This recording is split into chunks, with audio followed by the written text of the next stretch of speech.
Can you imagine being presented with the door to hell and walking into your own eternal damnation?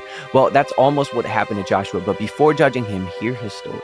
Because while he was shown what was happening, millions are doing the same thing without realizing. And so I come back to the camp. Now this is like a week later, and I'm with these guys that were smoking K2. And, I had smoked K2 when it first came out.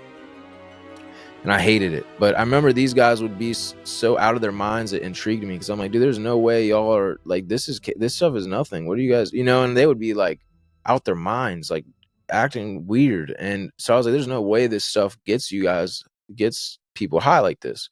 So they're like, this stuff does, like, it has this and whatever, like, and so they're like, don't hit it more than like once or twice. And so I hit it a few times. And basically, I remember there was this moment where I was like, oh, wow. And I feel this like kind of wave come over me. I feel myself falling out, and I hear them like, he's falling out. And so I fall over, and I basically start crawling towards this tent. And I'm crawling towards my tent while I'm like going out. And next thing I know, I'm out. And then I find myself standing in this random place. It wasn't, and this was so interesting because it wasn't even like a dream. This overdose, or whatever it even was not like a dream.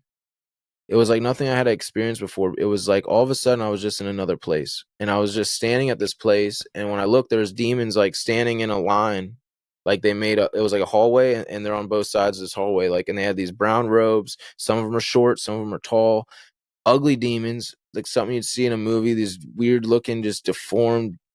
They almost look human, but they're not. They're monstrous. They're hideous.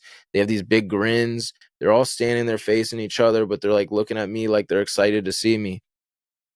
But I'm so kind of captivated by what I'm seeing that I'm just walking, and I don't know where I'm walking or why I'm walking. I'm just like looking, and I'm walking, and then I realized I was following another one that was in front of me, and it's like leading me to this door, and it's this big like golden door, and it's leading me to this door, but when we get to it, it stops, and it's as it's turning to look at me, it says, one more step, you're almost there. And it turns, and it has this big grins, teeth are up here like this.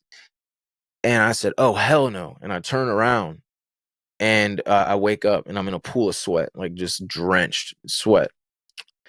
So now all these things are happening to where I know I'm in a spiritual battle, but I don't know what to do or what's going on. It's like when you don't know Jesus, or you don't know like what, like I just felt like I was in this like a tornado of like, dude, what is happening to my life? What is going on? Like it just was this whirlwind of like one thing after another. It's like, dude, I couldn't come up with this type of like chaos if I tried. It was like, what is going on, dude? It's like something is trying to destroy me.